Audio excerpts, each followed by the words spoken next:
Welcome back to DVC Weekly. This is episode 205. My name is Jason Erpelding. I'm the broker of Buy and Sell DVC. I'm here with Scott Ferrioli. I'm the owner of DVC-Rental.com. Remember the dash to save the cash, and Buy and Sell DVC.com. And today is January 8, 2025. The 11th mark is November 8, 2025, and the 7th month mark is August 8, 2025. The 11th month mark is December 8th, 2025. Oh yeah, December 8th. December 8th, oh my 2025. gosh. And still recovering from that Vero trip. Yeah, there'll be no talk about Vero Beach today, I promise. We're starting with the buy and sell side of things. And this is really, my opinion is why, the number one reason why there are not more DVC resales on the market. Like sometimes people are like, why are there not more resales on the market? You know, like other timeshares, there's so many people selling. Well, in my opinion is DVC ownership is easy to rent out your points if you don't use them. So a lot of owners say, well, you know, we only need this amount of points this year. Let's rent out these points. It's just easier to rent out the points, keep your membership. Because, you know, once you sell your membership, do you really want to go back into buying again? Like, it's just easier to keep it, rent out your points. So I would say that's probably the number one reason why because if you weren't allowed to rent out your points at all, of course, the entire landscape of the DVC resales would change, because you'd have, once you ran into someone not using it at all, they would just have to sell their membership. And that just brings up a DVC news article that came out on December 11th, 2024. And this is after the meeting that was in December. And that was, the headline was, Disney Vacation Club makes strong statements against commercial renting and walking during condo meeting. I'm just going to read here. This is directly from the meeting. There's two types of renting that members do. One that you alluded to, which is, I'm not going to use my points this year. They're going to expire and I want to get some money to offset my dues. That's allowed within our rules. We allow members the flexibility to rent. So again, DVC is aware that people rent out their points. They're not, I will tell you this, when a DVC, the salespeople that work with people to buy DVC, they're called DVC guides. When a DVC guide is talking to someone and they say, hey, what if we don't want to use it? They're going to say, you can rent out your points. You know, if you don't want to use your points, you can bank them, but you can also rent out your points, or you can let friends or family use your points. And then they said the other category is someone who is doing it commercially. They own a lot of points and it's a frequent occurrence. We are actively figuring out ways to go after that and stop that to the best of our ability. Hopefully this is not a conversation we'll be having in future years. We're going to go after that and try to remedy it as best we can. So the thing is I feel like this gets brought up, like once every 5 years. They bring it to an attention, or maybe they'll send out an email, but then nothing ever happens, which part of me says, DVC, they're the ones that are, the max, I believe, is 8,000 points that you can own. I think it's 5,000 at one resort, unless it's gone up. I don't recall the exact breakup yet. So that's kind of one way that they can cap it out, because they can just, and I've had situations where, it goes to Disney for right of first refusal, and Disney says this person can't buy it because it's going to put them over the cap. Believe it or not, if you're watching this and you're not even a DVC member and you say, I just want to buy 300 points, there's people that own, upwards of 8,000 points. There are ways around it, Right. We know people who own literally hundreds of contracts, and there's ways that they get around it. Like put in other people's names. But again, that's where you have to have the trust in the other person as well. They're putting it in their sister's name, their cousin's name, and then it's like, who do I trust that I would say, hey, I'm going to put this in your name? So yeah, but and then they said, Senior Vice President and General Manager Bill Dirksen confirmed that Disney Vacation Club has added resources to our core team at DVC in order to pursue this and make sure that it is fair to everyday members. According to Yvonne Chang, Executive Director of Business Operations, we got a whole team of folks focused on this. Hopefully by next year when we have this conversation, we will see some improvement. I mean, I don't really like my annual dues going towards, it's going towards paying these people to do all this. And they shouldn't. Yeah, I mean, I don't. The DVC's been cutting back stuff. I don't believe for one second they've got a team that's investigating this. You know? As you know, with right of first refusal, they've kind of cut back the team and moved stuff around. I don't believe that they've refocused and brought in a team of people to look for, DVC members who are renting too often. I think it's just probably a little lip service to, the DVC members to try to make them feel better. And as you said, in a year or two from now, you'll never hear anything about it again. And, maybe 5 years after that, it'll be brought up again. But I think it's just lip service. My guess is it's just, touch my mic, it's just lip service. Yeah, I mean, that's big. I mean, I go, it's not so much anymore, but you used to be able to buy Disney directly from Disney, and then you'd wait a couple years, and you could sell it for more on resale.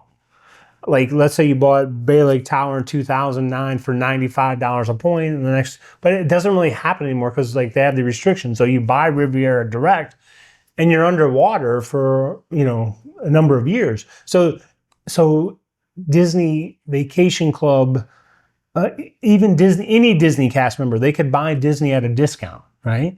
So you could buy Disney at a discount. These people that work for DVC and work for different areas of Disney, they were buying Disney, they would hold it for X amount of time, and then they would sell it because they were making money, right? Now, Disney knows everything about this. They know that the person's buying it because they see the paperwork. They know that the person's selling it because they see the paperwork again, and they would allow these people to keep buying and selling.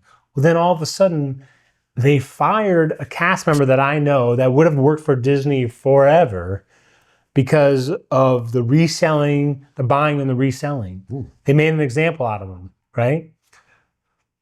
So then all of a sudden you went through a phase where if you bought a property as a cast member and you went to sell it, you had to get a letter to get approval to sell your property. Really? Yeah. Wow. But again, that only lasted for a short blip in the history of DVC, and now they don't care because again, you can't sell for more money now. So like you say, I feel like this is all lip service. And part of me says, I mean, if you think this is anybody can do this, you can go in and buy resale contracts and run out the points. Like, these people are taking on risks. They're using real money to buy properties, and then they're taking on risks to rent out all these points and do all the work for the reservation. So, I mean, I don't look upon the person that owns 8,000 points and runs as I don't have any interest in doing that. So, I mean, there's a lot of people, the keyboard warriors, if you will, they get upset with them. Yeah. I mean, do you get upset with them or? No, I don't. I've seen many a keyboard warrior get upset with them, but I don't personally get upset with them. Because they're playing by the same rules as you. I mean, you can make the reservation 11 months in advance. Would DVC membership, if you're being selfish, is it better if you have 30% of the members that don't use their points at all? Sure, because then there's more availability. But with the renting and everything, if you have 100% of people using their points, it's tougher to get reservations versus if you had 30% that weren't. So yeah, I mean, I don't think the commercial renting is going to stop anytime soon because again, it's like Disney needs to sell more points. So if this person that's running out points wants to give Disney money, they're just going to keep taking it. And truthfully, it has no effect on Disney. It could, maybe some, again, keyboard warrior could get upset that they're doing this, but I mean, it has no effect on Disney. They've got whether this person is buying, we'll just say person A has all these points and all they're doing is renting points. And now they're going to buy the brand new Polynesian Tower. Whether they buy it or Jane Smith buys it, those same 200 points are going to be used. I mean, it has no effect on anything. Right. In Disney's mind, they got their money, they've got their 200 points. Who cares who stays in the room? It really doesn't affect anything at all. So yeah, that's I don't think it's going to stop. And now I'll just end there. Now we're on to the food review of the week. Come here, I'm gonna eat you! Get in my belly! So unfortunately, I didn't get to try as many holiday treats as I normally do due to certain circumstances that kind of popped up. I got a few though that are going to be coming up. But first one I'm going to go over is we went Jock Lindsey's Hangar Bar at Disney Springs. This restaurant I think is by far the one that decorates the most for the holiday season. They also have a whole brand new section for all holiday items. In this review, I'm going to go over the Jock's Famous Pigs in a Blanket for $13. And you have any idea how to say that word? No. Okay, good. They're Debrizinger sausage, puff pastry, and cranberry mustard. We all really enjoyed them, thought it was very tasty. Well, I wasn't sure if the sausage was going to be too spicy or is it too different than a hot, but it wasn't too much different than a hot dog. It paired nicely with the cranberry mustard, which was just okay. I might have liked a little more mustard kick to it. I just found it to be more sweet. What I also liked is that I felt that had a pretty good value to it. For $13, you got a nice portion of it. There were 8 large pigs in a blanket. And the sausage was much thicker than a regular hot dog as well. So it really was a substantial meal. We gave this a 7.8, and we would definitely get this again. Nice. And the restaurant's done beautifully in there. So the thing is, when you walk in, it's crazy. Everything is decorated, but everybody's in that room. So they sat us outside, which is on the water, which was really nice too. There was no real decorations outside on like the deck, but it was really, really nice out there as well. It was a beautiful day. So it's made for a very, very nice meal. And now we're on to the DVC-Rental side of things. So as I teased last week, I wanted to discuss a little bit of the Norwegian Epic, which went on a few weeks ago. This is one of Norwegian's larger ships, and it's the only one in its class size. Came out in 2010, got a refurb in 2020. Unfortunately, it doesn't really look like it, though. And just to be clear, this was Thanksgiving week. This is a holiday week. This is a holiday week. So when he says a few weeks ago, no, this was Thanksgiving week, holiday. Thanksgiving week, holiday week. So it also was, I'm sure, a lot more crowded than it normally would be. You know, like the ship was at capacity. I think the main issue, there are some issues with the ship itself, but I think the main issue is that they're understaffed.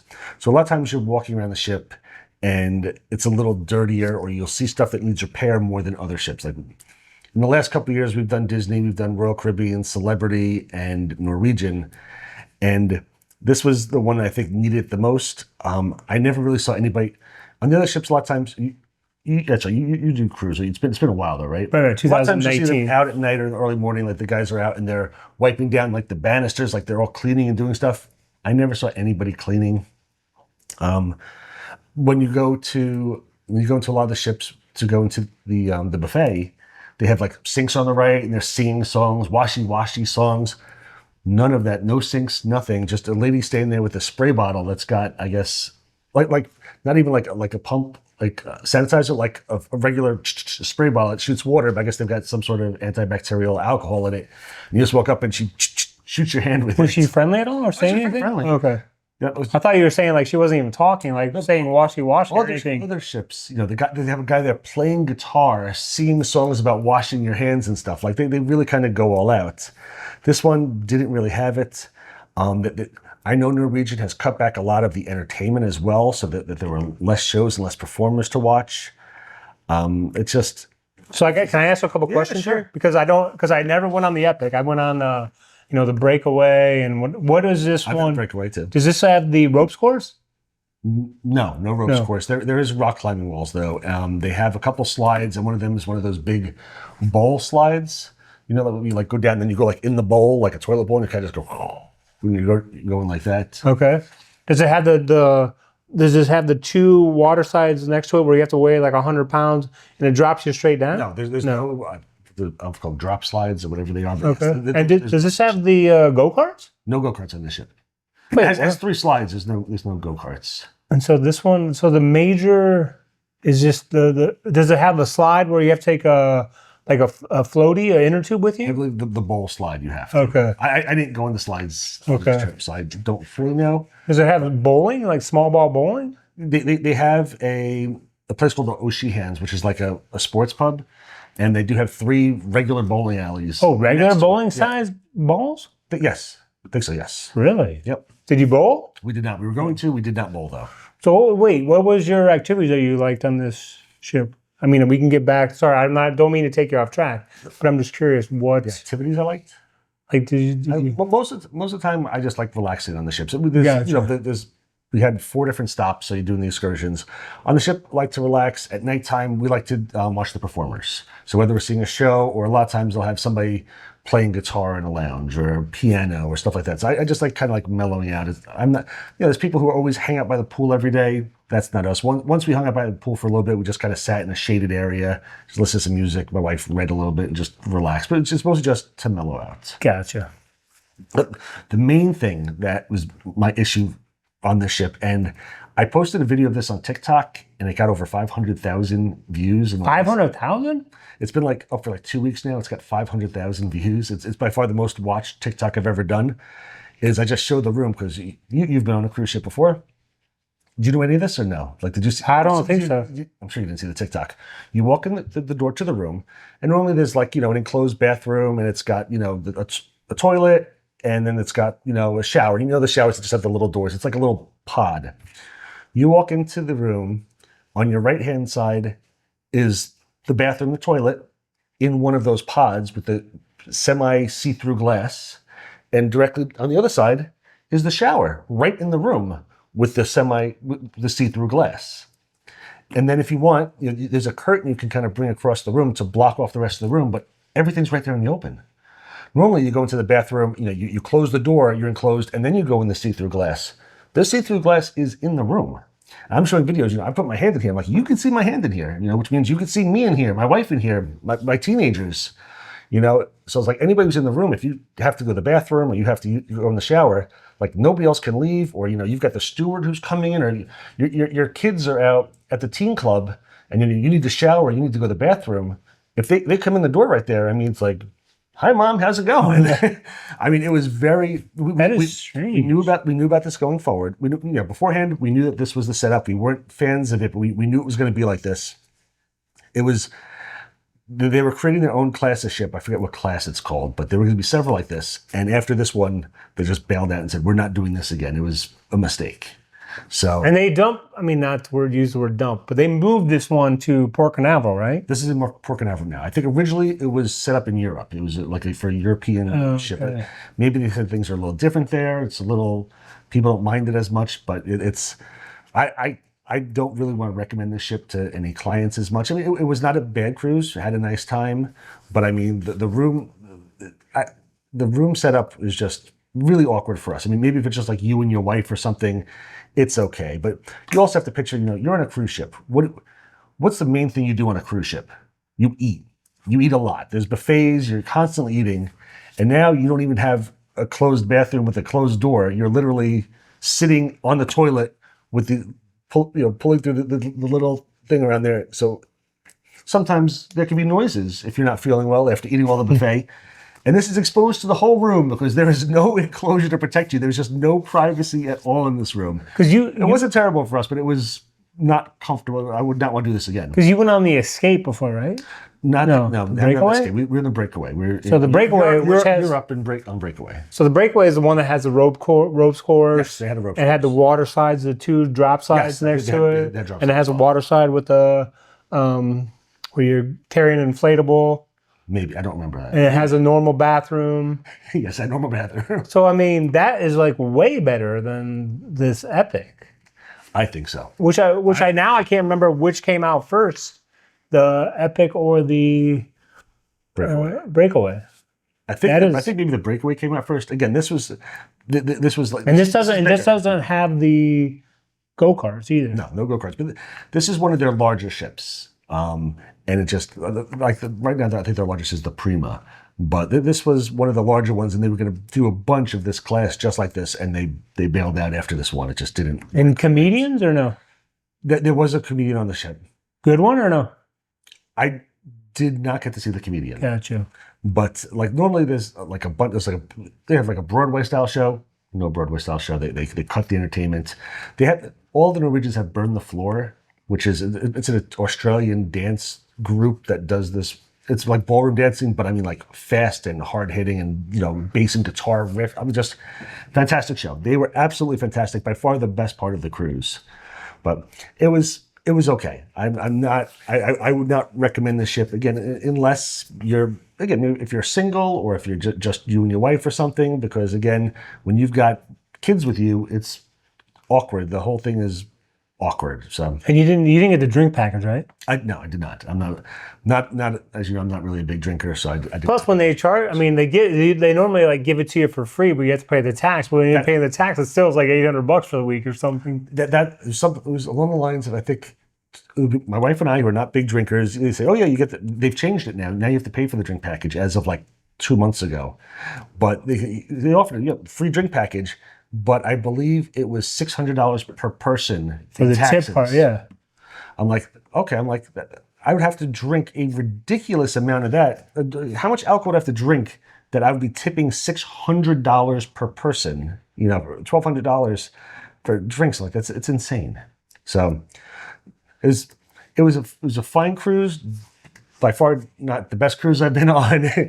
Excursions were pretty good. Had some rainouts. Went to Grand Cayman, which we were going to do Stingray City and Starfish Beach. Did you go to Stingray City? Nope. No. Because we showed up there. It was a really nice day out. They said water's too rocky. None of the excursion things were doing the Stingray stuff because it's all on boats. So we had to switch it up and just take like an island tour, which was okay at best. But so we wanted to do Stingray City. We've done Stingray City before. My kids haven't done it. And just showing up there, they're like, sorry, everything's canceled. I'm like, it was a little choppy, but I guess when you look at, we came in on a big boat, so it wasn't bad. But when you look at it, I'm like, all right, I could possibly get seasick on that. So Grand Cayman, Ocho Rios. Ocho Rios. Did you go to Dunn's River Falls? We did Dunn's River Falls. That's it. We've done, my wife and I on our honeymoon did Dunn's River Falls and Grand Cayman with the Stingrays. So we didn't want to do Dunn's River Falls again. So we did. What was it called? It was Underground Cave, green something. Shane? What? Underground Cave, Jamaica, Green Grotto, which drive you out there, it's like a 45-minute drive. You walk through the caves. It was cool. We were the first ones there. We had our own private guide. Walk through. There's 2 different like caves that you go to. We were done in a half hour or less. Like it was just like super fast. We're like, oh, we're done. Okay. It was fair at best. I wouldn't recommend doing Green Grotto Caves. It was definitely not worth the money. Okay, so after Ocho Rios. And then we had Cozumel, which we've done many, many times before. So we just ended up just hanging out at the port and doing a bunch of shopping in Cozumel. And then we went to, which was the first stop, was the private, Norwegian's private island, which is Great Stirrup Cay. Okay. Which was very nice. And the kids played some beach volleyball and, you know, that was pleasant. But we got there a little bit later and it was packed. Like it was really, really hard to even get a seat, chairs. And the chairs that we had were nowhere near the volleyball courts. So it was just... And they served the Norwegian lunch there too, right? Yes. Okay. We served Norwegian lunch there, and we did some shopping. They had little like huts set up and everything. Like I guess the Bahamians have some deal, and I guess they run it, but maybe the cruise line gets some money back. I don't know. But did some shopping, some beach volleyball, hanging out. It was a very nice cruise, but it was just not one of the better ones. And again, I don't really want to recommend the Norwegian Epic just from the rooms, but also. I'd heard previously that they had cut back, Norwegian specifically had cut back on the entertainment and cut back on the staff. And the room stewards used to always do your room twice a day. They only do it once now because they've cut back everybody. So they've got to do like double or triple the amount of rooms than they normally do. So it's they don't have time to sit there and, you know, make the towel animals or anything anymore. So there's been a lot of cutbacks on Norwegian. So when do if they only do it once a day, when do they do it? Whenever you want. There's a little wheel outside. You can say like, you know, makeup room or turn down or whatever. So normally we just have it set up. Wow, this is I'm loving my Vero Beach vacation even more now. There's a nice cruise, but also this room set up really, really weird also because there's 4 of us. So we've got the 2 people in the bed, and then there's a couch that one person sleeps on. The other one's got the little pull down Pullman, and when the pull down Pullman is down, we couldn't get into the closet or get out to the balcony really. I have to shimmy as much as I can. Like there was no room. You couldn't open the doors. So I think you got to put them in the hallway.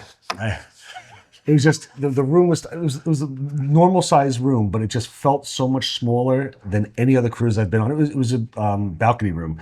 Felt smaller than any cruise I've ever been on, and the room setup was just really. Did your kids have fun? Yeah, we had fun. My Do they get like, is there like teen club that they go to?